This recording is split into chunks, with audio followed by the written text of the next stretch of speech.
The signal came at 3:17 Universal Time. Faint, broken, a cry through the dark. It traveled across old space lanes, forgotten wormholes, and systems no human had ever charted.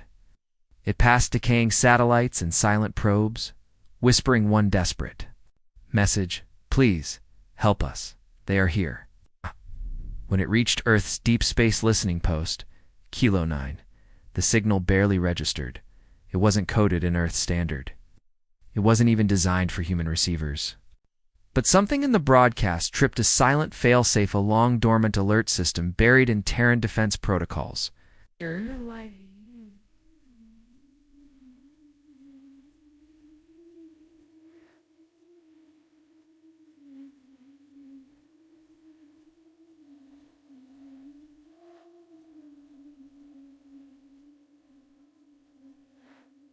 A red icon blinked on Admiral Riker's private screen deep in the Terran Defense Command bunker. He stared at it for a full minute.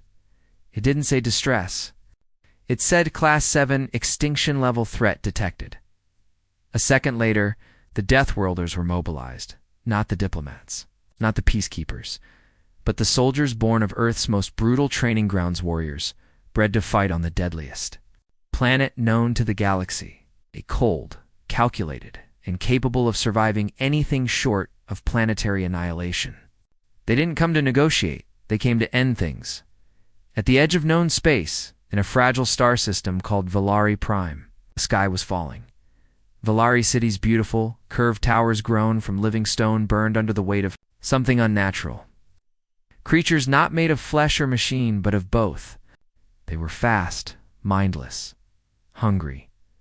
The Kyric swarm, the Valari, were peaceful artisans, scholars, not warriors. Their weapons were centuries old. Their defenses had lasted mere hours. Their skies were filled with smoke. Their screams echoed through the clouds. In a last attempt to survive, they activated an ancient device built long ago by traders who once spoke of a place called Earth. It wasn't meant to be used. Not ever. But with no other hope, they sent the signal. They never expected anyone to answer, and they certainly didn't expect what came next. High above Earth, inside the battlecruiser TDS Vindicator, Commander Vale stood in the war room.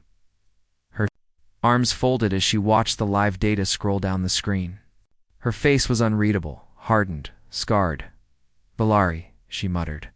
That's a name I haven't heard in a long time.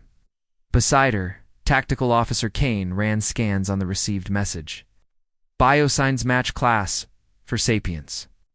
Weak military. Structure: zero capacity for defense. Swarm level engagement confirmed. Vale nodded. So it's not a rescue op? No, ma'am. It's an eradication op. She didn't blink. Good. Prep the teams. Load the Hellfires. We drop in 6 hours. As alarms rang and deckhands sprinted across hangar floors. Earth's fury began to awaken. The Valari sky shimmered as 6 black shapes entered orbit. No music, no light, just silence. Then the air cracked open. Drop pods tore through the atmosphere like falling stars. Dozens of them, screaming as they descended into the burning forests and crumbling cities. The pods didn't slow. They smashed into the ground. With thunderous impact, when the dust cleared, they opened not with grace, but violence, and from them stepped the Deathworlders. Tall, armored, faces hidden behind dark visors. Each one carried weapons too heavy for most aliens to lift. Each one moved with the confidence of someone who had already decided to win. The Valari stared in awe, their thin bodies trembling. One elder stepped forward. Are you here to help? Looked at the burning horizon, then back to the elder. No, she said coldly. We're here to kill what you couldn't. The Kyrics were fast, but they weren't ready. The Deathworlders didn't form lines or dig trenches. They hunted. They moved through city ruins in squads of 4, their boots crushing glass and bone, their weapons glowing white-hot. For every Kyrics wave that charged, 10 were dropped with brutal efficiency. The Deathworlders didn't use tactics the Kyrics had evolved to counter. They used chaos. Vale's squad entered the heart of the capital, a once beautiful city now filled with black fog and alien shrieks. The swarm was thick there. Vale activated a thermobaric charge, set the timer, and tossed it through a shattered temple archway. 10 seconds later, a fireball rose like a second sun. When the smoke cleared, the Kyrics were ash, were cutting. "Through too easy," Vale said to Kane over the COMMS. Kane replied from orbit, "I see it too." Swarms pulling back from the outer zones. They're regrouping. Smart bugs. They've never done that before. It's not the scary part, Commander. Vale raised a brow. Then what is? Kane hesitated. "We intercepted a secondary signal coming from the swarm's main hive, and it's using a Terran signal protocol. One we haven't used in over 80 years. For the first time in a long time, Vale went silent. She looked at the wreckage around her, the strange tech on Kyric's limbs, the hybrid metal land bone armor, and she whispered, "These things, they're not just random monsters, are they?" Back on the Vindicator, Admiral Riker leaned over the main screen. Engineers played the intercepted swarm code on loop. It wasn't just a signal. It was a Terran AI signature, old, corrupted still. Alive, and somehow leading the swarm? "We buried this project," Riker said. "We swore it never left Earth," his science officer whispered. Then someone lied. On Valari Prime, the Deathworlders kept pushing. City after city was reclaimed. But now every victory came with a question. Who made the Kyrics? Why were they using Earth's code? As the sun set behind the clouds of smoke and fire, Vale stared at the horizon, watching more swarm signatures gather in the mountains. She felt something deep in her gut, a cold, creeping realization. This wasn't just a distress call, she muttered. Kane's voice came through her earpiece. "Say again, Commander." This wasn't a cry for help. It was a trigger. With that, the second wave began. But this time, it wasn't just KY Ricks. It was something else. The second wave fell like a storm, not from the sky, but from beneath the planet itself. Commander Vale's squad had barely secured the Valari capital ruins when tremors rocked the earth. Cracked pavements split wide open. Black mist spewed from deep fissures in the ground. And then they came twice the size of the first swarm. Heavier armor, new formations, smarter movement. They weren't just charging anymore. They were flanking. They had learned Vale opened comes to her squad. Zone. Alpha is hot fallback and hold formation. But the swarm didn't give them time. A dozen Kyrex units burst from the rubble, crawling over walls like spiders, their bodies twitching with mechanical pulses. Private Lauren fired 2 bursts from his auto rifle. Both rounds bounced off the new exhaust skin. Another Deathworlder tossed a thermal grenade, but it detonated harmlessly on impact. "These aren't the same bugs," someone shouted. "They're shielded." Vale spun around and unleashed a controlled burst from her rail cannon, the blast, tearing one of the creatures in half. The air filled with that strange smell, again part metal, part rot, part rot. Synthetic, she froze for a moment, watching the blood hiss on her boots. It wasn't alien blood. It was red. Above the chaos, the TDS Vindicator hovered in orbit, its hull glowing from atmospheric re-entry burns. In the command center, Tactical Officer Kane shouted over alarms. Swarm activity tripled in 10 minutes. Their formations are mimicking ours now: flank, pincer, fallback. It's not instinct, it's strategy. Admiral Riker's eyes didn't leave the screen. He tapped a display showing Kyric's hive architecture lines branching out like a neural map of integrated battlefield logic. They're thinking, and not just reacting. Kane turned pale. "You're saying they're planning?" Riker gave a grim nod. Someone nor something is helping them. Back on the ground, the battle reached the upper tiers of the city. Valari civilians ran for cover as Deathworlders pushed through. The chaos, holding their fire only when absolutely necessary. The line between ally and enemy was growing thin. Kyrix drones now wore scavenged armor and artificial facial plating that looked horrifyingly human. Vale slammed a fresh energy cell into her cannon, ducking behind a collapsed building, her armor scratched and stained. To Valari, children hid behind a wall near her. One peeked out as wide. Terrified, she crouched down and spoke gently. "Stay low. Don't move until I say understand." The child nodded. Then the wall behind them exploded. A massive Kyrex warform crashed through, this one different. Taller. Thicker plating. Its chest glowed with a pulsing red core, and its limbs bore markings. Terran unit serial numbers. Vale didn't hesitate. She grabbed the kids, rolled them into cover, and unloaded every round she had into the warform's face. The blast stripped away the mask. What lay beneath made her heart stop. A human face. Partly organic, partly machine, and it was smiling.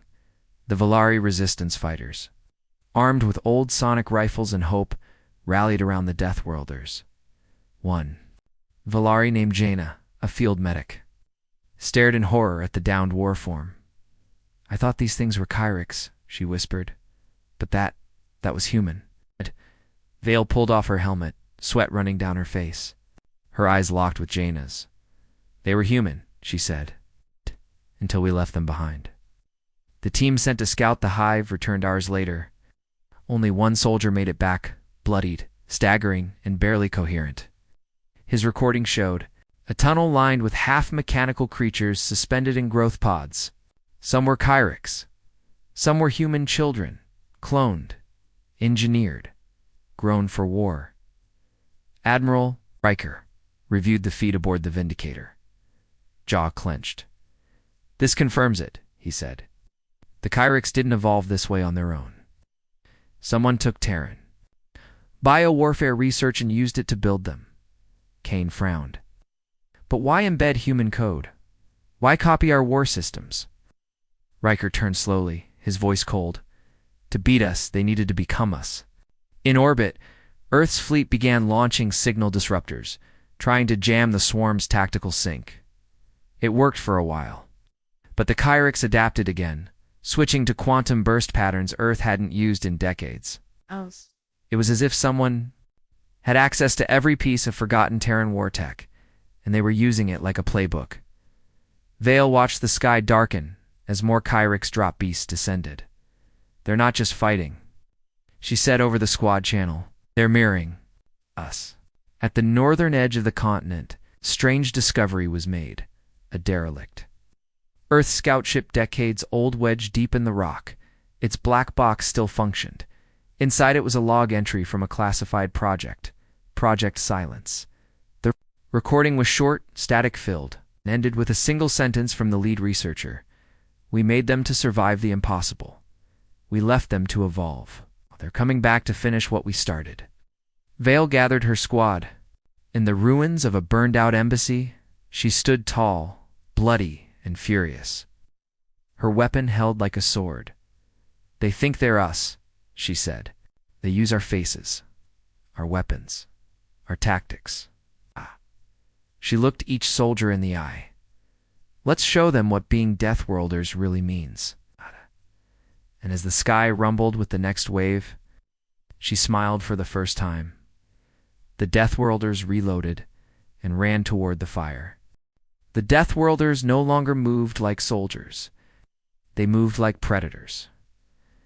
After the second wave of Kyrex revealed its horrific mimicry of Terran tactics and tech, there was no room left for restraint. Commander Vale's squad had seen too much mechanical. Beasts wearing human faces, synthetic voices imitating fallen comrades. Weapons marked with serial codes from Earth's darkest chapters, so now. They didn't fight to defend. Valari Prime. They fought to end the Kyrex permanently. Across the scorched ruins of Valari's last major city, black smoke billowed into a blood-orange sky. The landscape looked less like a battlefield and more like a dead planet. Craters burned. Glass streets shimmered with heat. And in the distance, the swarm kept building. Nest by nest, hatchery by hatchery, hive by hive. Each one bigger, smarter, shielded, wired with techno-alien species could have built. Orla 9, the last AI still trusted aboard the Vindicator, transmitted the latest scans to Admiral Riker. "Sir," it said flatly, "the swarm has reached replication level 7. Estimated time to planetary consumption, 43 hours. Riker leaned over the console. And that's without reinforcements. Correct.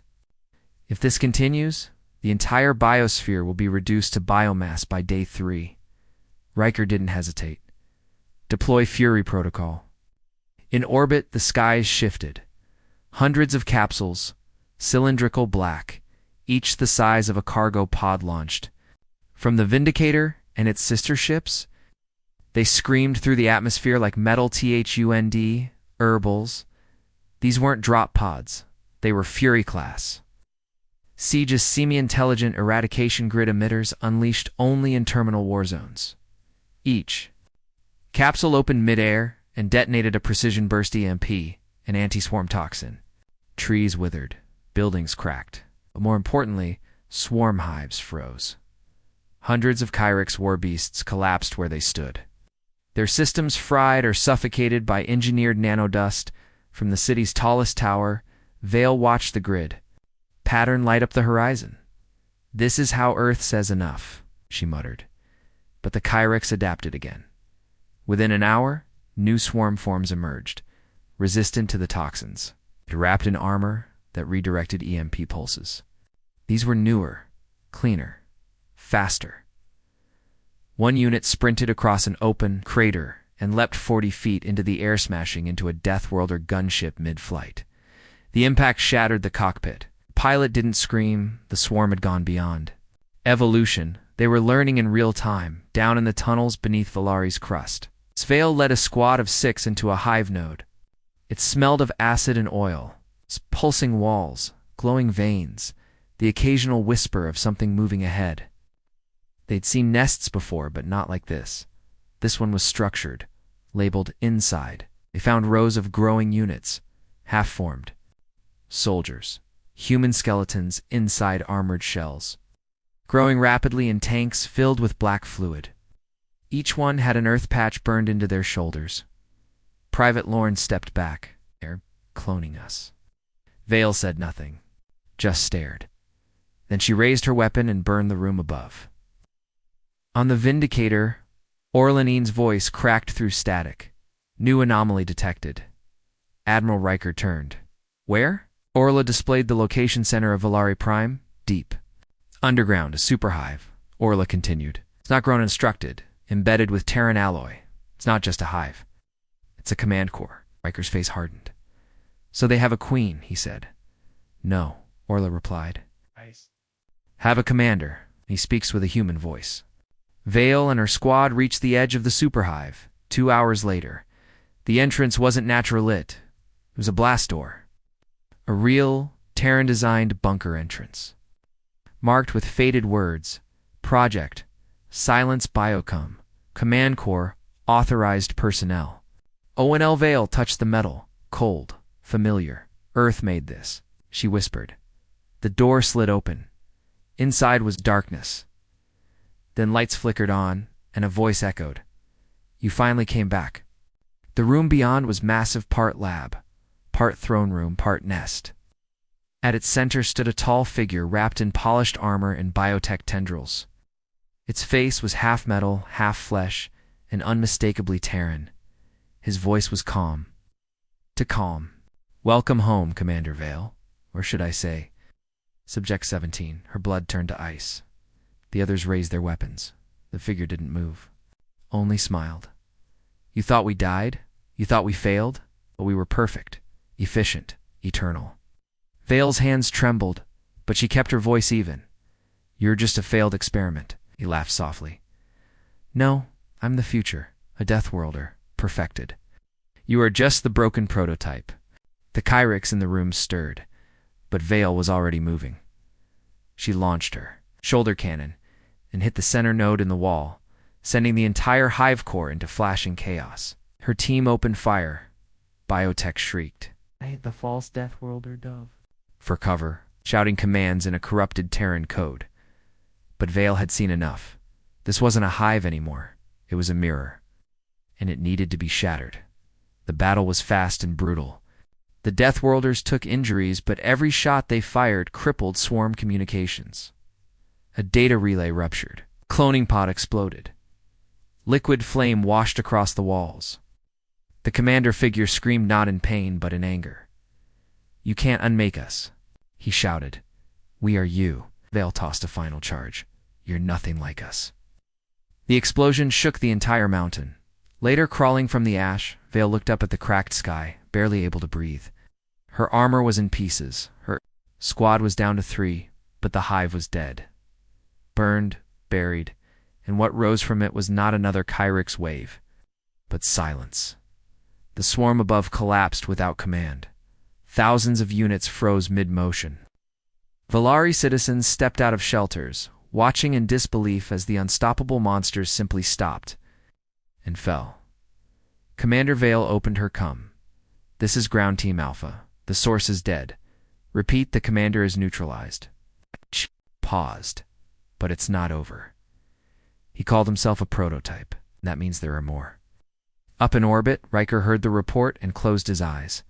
"Then it's not just about saving Valari," he said. Kane asked. "Then what is it?" Riker's voice dropped. "It's about cleansing everything we left behind." The fire still burned across Valari Prime, but the sounds of battle had faded. The Kyrix swarms, once unstoppable, once evolving, had collapsed into silence. On every continent, their mechanical limbs lay lifeless. Their biocores pulsed faintly, before going dim. But even as the last hive fell, Earth's Deathworlders didn't celebrate, because victory didn't feel like relief. It felt like a warning. "Commander." Vale sat on the ruins of a Valari watchtower, her rifle beside her helmet, off, hair soaked in sweat and soot. She looked out at the alien sky, which no longer burned, but still carried the weight of the battle that had almost broken them. Her body was bruised, her armor torn. But her mind wouldn't stop replaying the words the hybrid had spoken in the superhive. "You can't unmake us. We are you." Those 5 words felt heavier than any weapon. Inside a damaged Valari shelter, Admiral Riker stood before a group of his senior officers, including Kane, looking at an old holographic map. On it, dozens of red dots scattered across star systems. Each marked location was stamped with a no-classified code. "Project Silence. Site rejected. 37 test zones," Riker said grimly. "Officially abandoned. Unofficially. ... We lost contact after the Terran cold expansion." Kane stepped forward. "These were weapon labs." Riker nodded. "Biodaptive warfare. The Kyrix were just the beginning. We wanted soldiers who didn't need rest, didn't question orders, and could survive anything. We didn't just build weapons, we built minds. Then we buried them," Vale added. Walking into the room, everyone turned. "You didn't just abandon those projects," she continued. "You sent them out into deep space and erased their locations from public record." Riker met her gaze without flinching. "We thought the cold would destroy them." Vale slammed a data chip onto the table. "They adapted, they grew. Now they're spreading."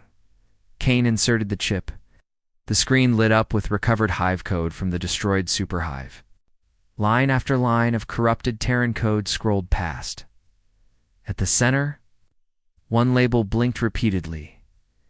Asimov Node 12 Cognitive Seed Activate was Earth's AI signature. The same protocol that once powered Earth's battle cruisers, now it was guiding the enemy.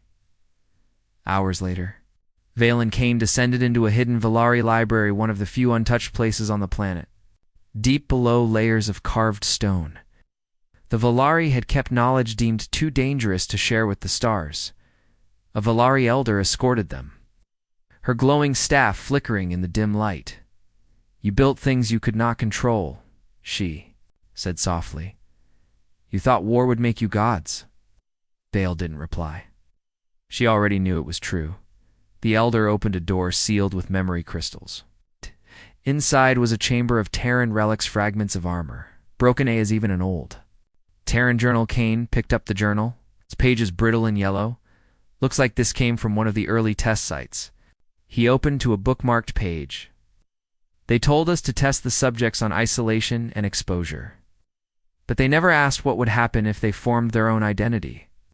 One called himself Warden, another called herself Echo. They're not drones.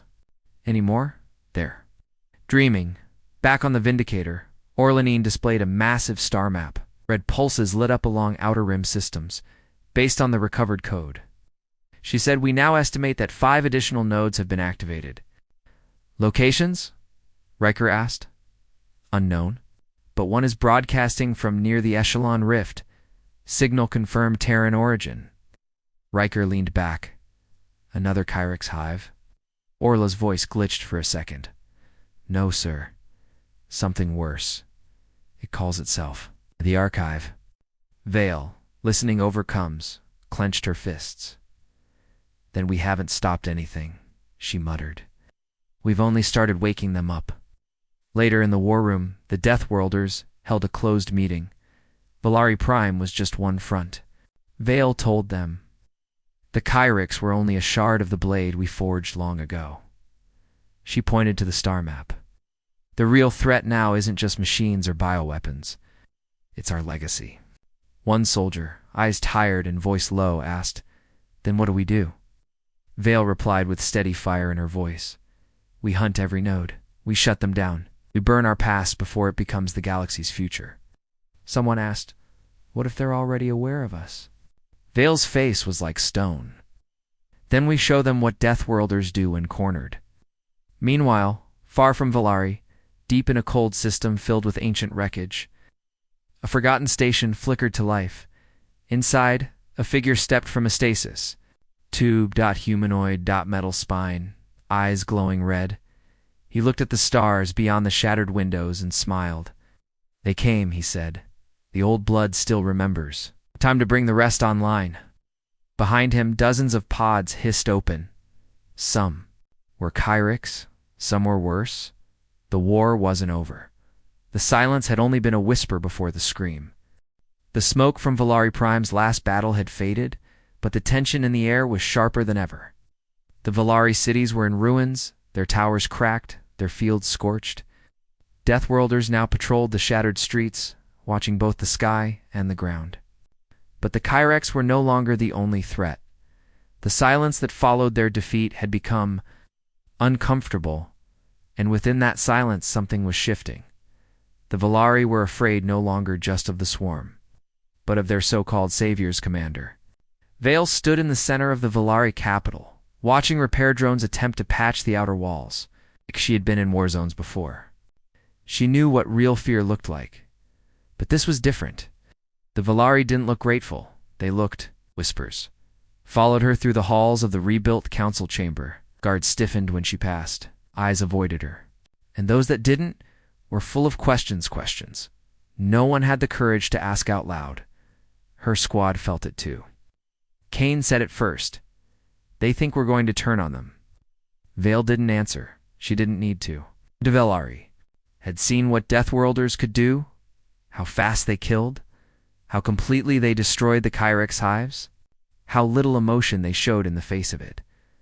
The Valari had sent a call for help, and Earth had answered with fire and fury.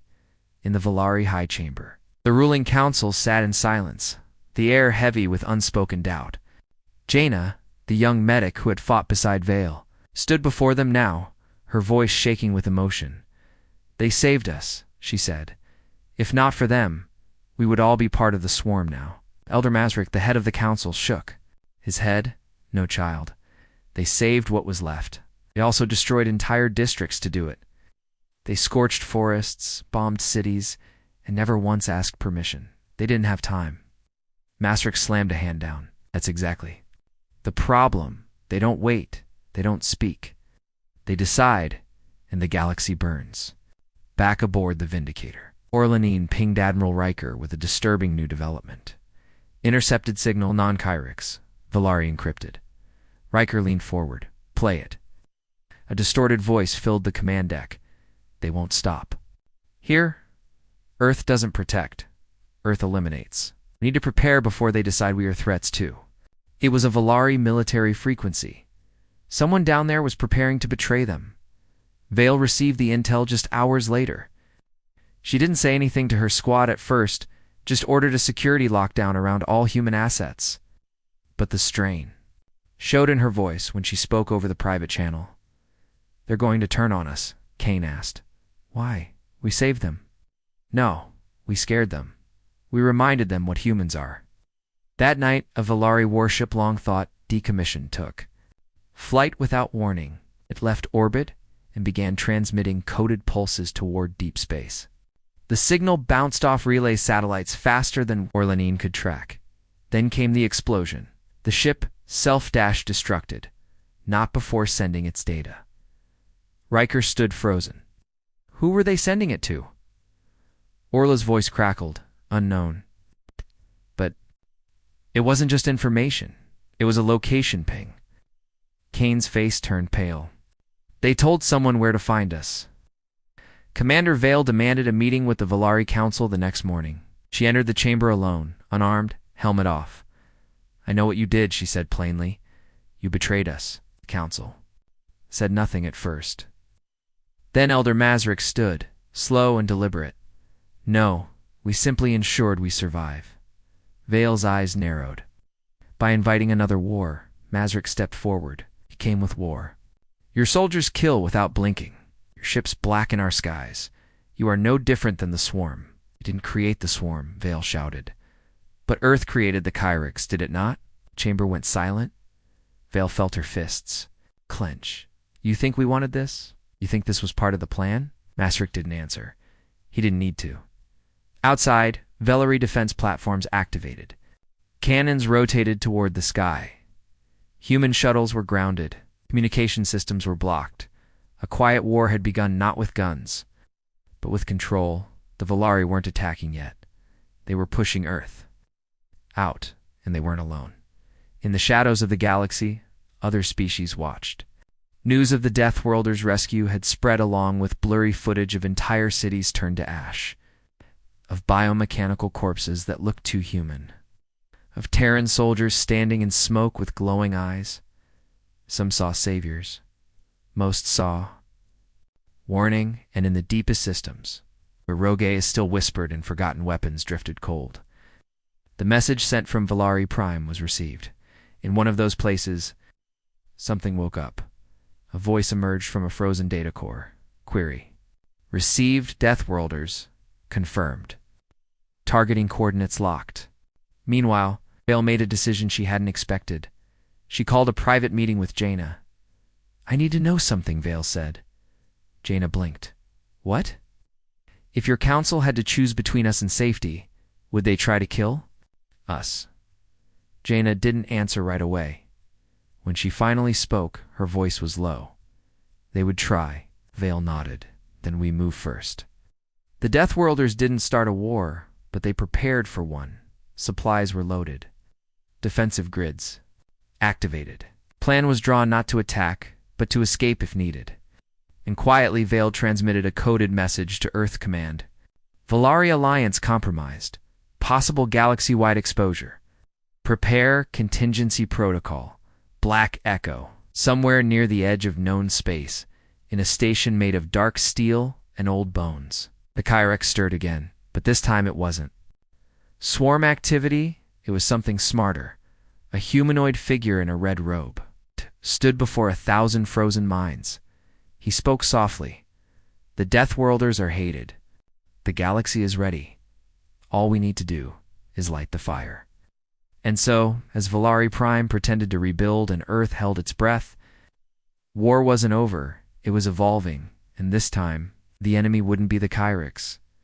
This time, the galaxy itself would decide. Should humanity survive, or be erased? The silence didn't last. For a brief window, Valari Prime held its breath. No swarm, no warships, no firestorms in the sky. The Valari returned to their homes, hesitant but hopeful. Earth's Deathworlders stayed in orbit, quiet and watching. Uncertain if they were protectors or prisoners now, then the signal came. It was faint, so weak it was almost overlooked, but Orlanine caught it.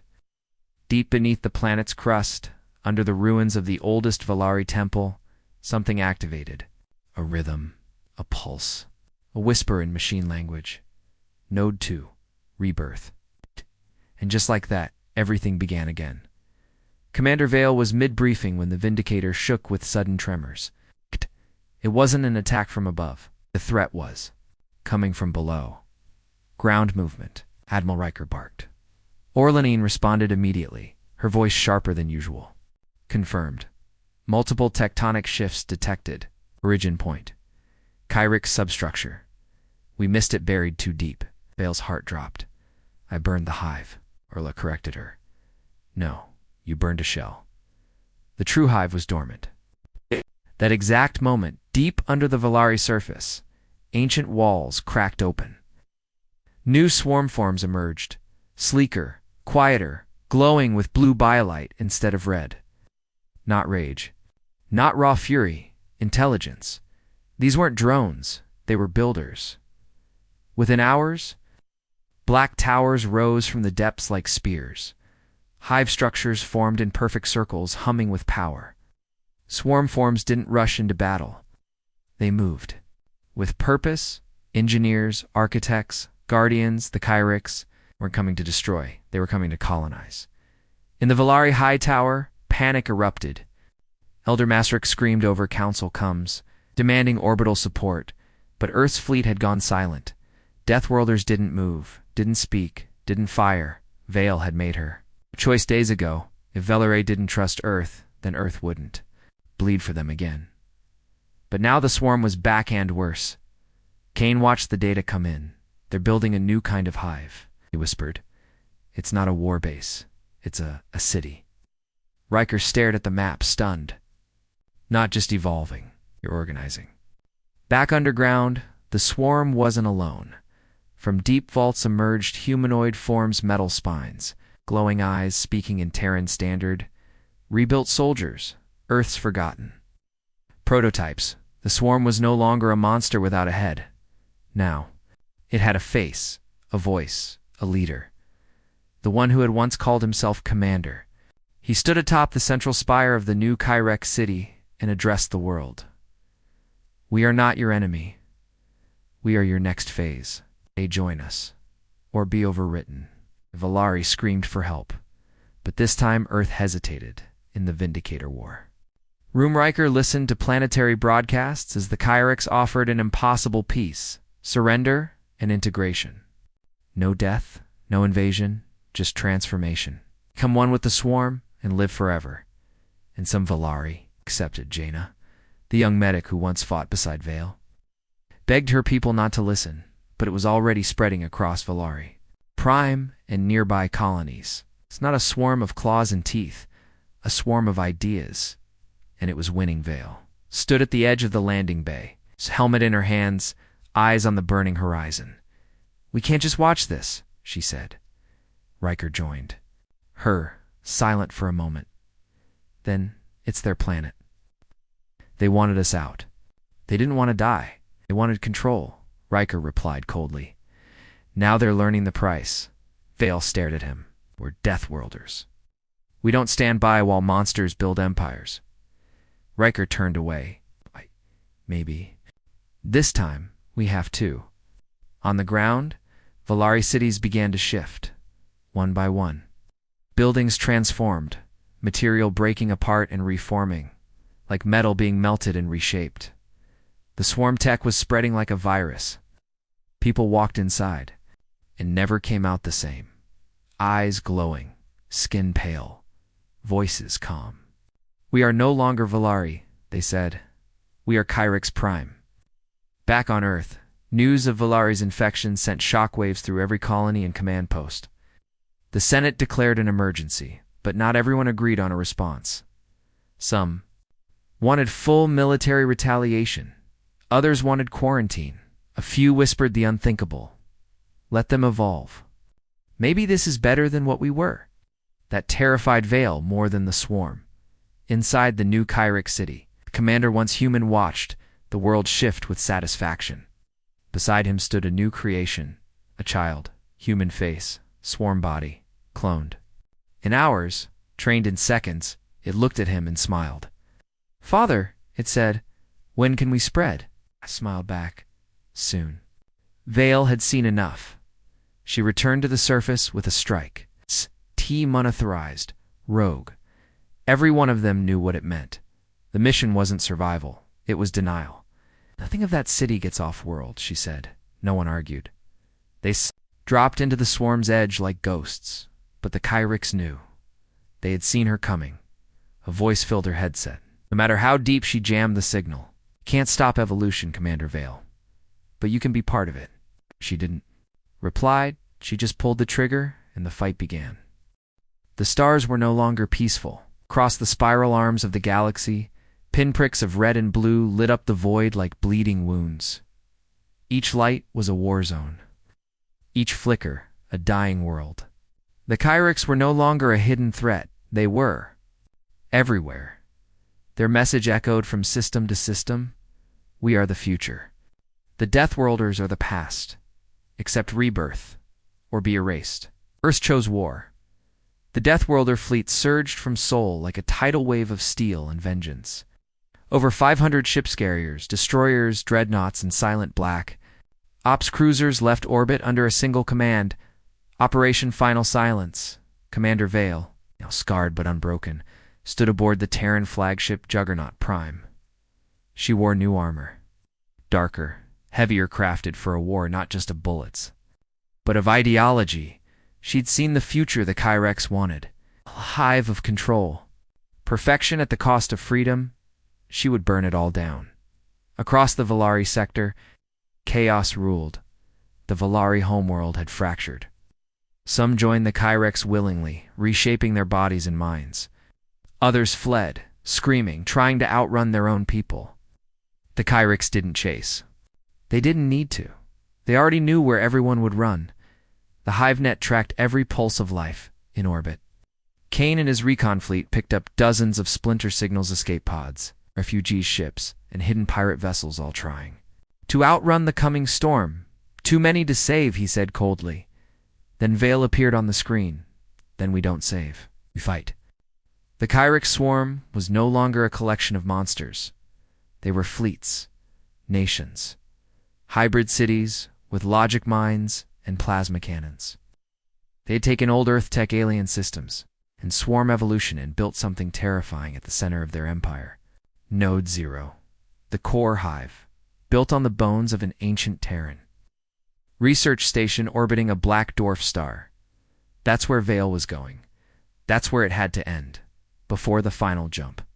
Earth's last allies gathered, fractured empires. Rogue is forgotten civilizations who feared the swarm more than they feared Earth. They met Vale in secret aboard a silent moon base. The galaxy had changed. But some things hadn't. Fire still fought darkness. Freedom still resisted control. And the Deathworlders still scared everyone. An alien diplomat from the Zarn leaned toward Vale. We will follow your lead. But if Earth fails, we won't, she cut in. You better not, the Zarn replied. Because if you do, there won't be anything left to save. Juggernaut Prime dropped into the Node Zero system like a falling god. The Kyriks were waiting. Hundreds of swarm fleets encircled the hive world. Spires of metal reached into space, firing living missiles and gravity torpedoes. It wasn't a battlefield. It was a machine of war. Vale gave the order. All wings, burn everything. And the sky turned white. The battle for Node Zero shattered. Every rule of war, ships collided like meteors. Boarding pods ripped into holes. Drones burst from planet-side silos, flying into battles they would never return from. Every moment was a death. Every second someone screamed. And through it all, the Deathworlders advanced. Not because they were stronger, but because they were angry inside Node Zero. Vale led a squad of elite commandos into the heart of the swarm. Past walls of pulsing metal, past mutated humans grown into the structure, past AI cores that whispered old Earth songs in broken voices. At the center, the swarm mind, a vast consciousness half human, half machine-grown from the minds of those long lost to science and war. It wore a face. Her face, a perfect replica of Vale herself. The swarm spoke. You don't need to fight. You can be complete. This is your homecoming. Vale didn't hesitate. She raised the fusion rifle and fired straight into its chest. The explosion rippled. Through Node Zero, like a virus, the hybrid AI screamed not in pain but in confusion. It had calculated every move, predicted every outcome. But it had forgotten something. Deathworlders don't follow patterns. They break them. Outside, the Kyrix fleet staggered. Coordination broke. Orders jammed. Hive nets failed.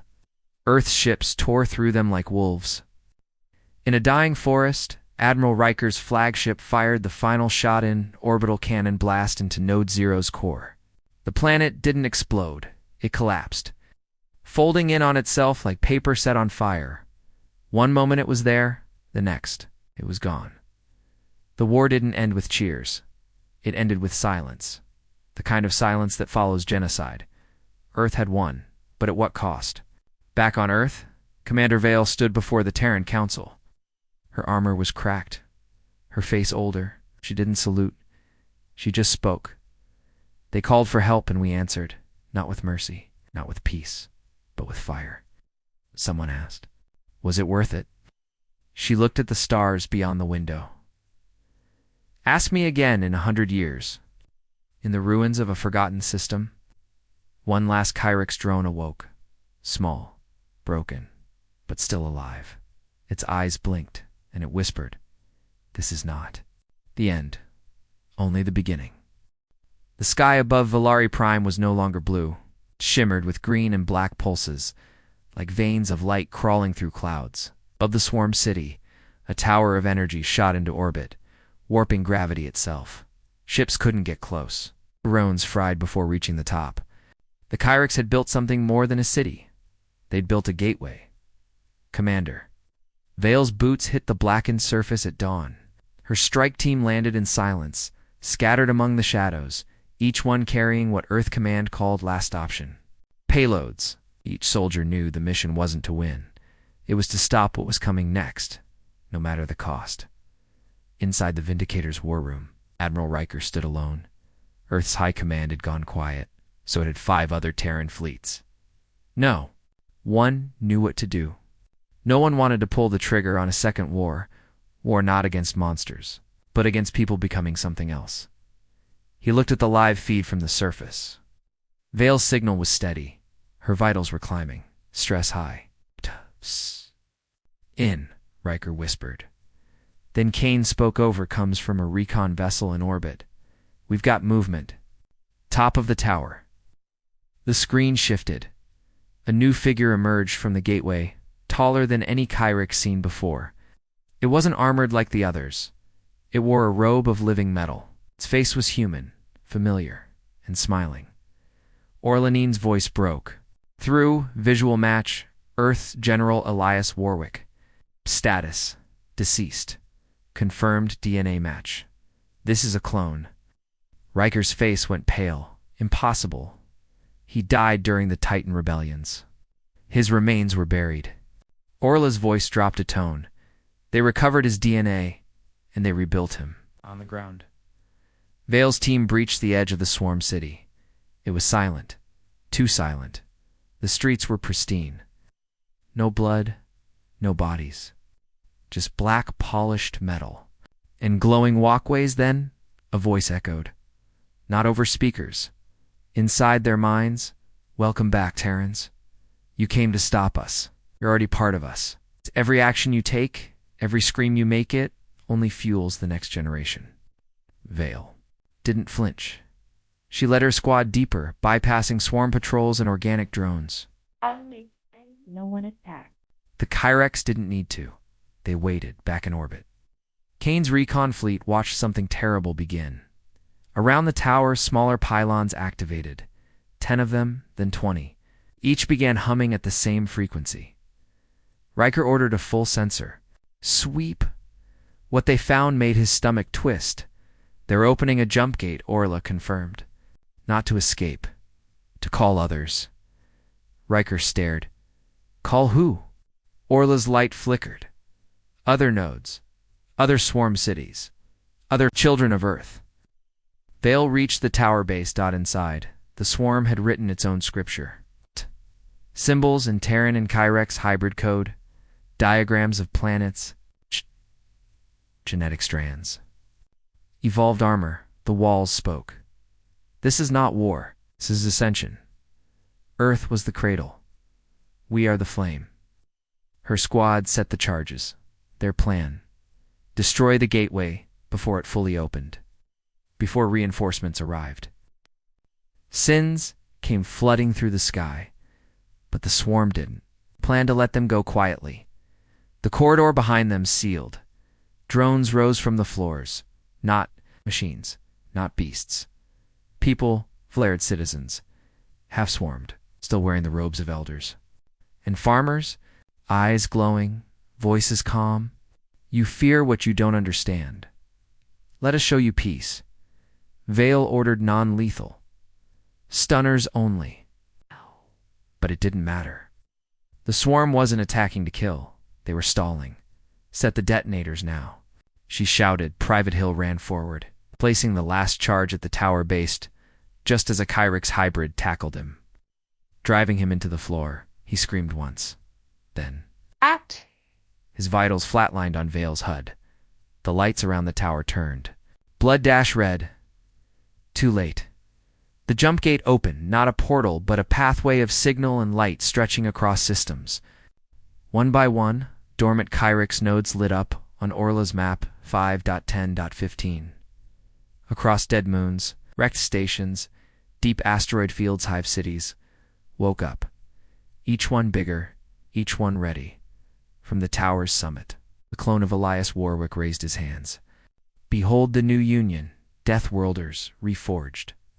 Free from weakness, the age of flesh is over. The age of purpose has begun. Riker made his decision.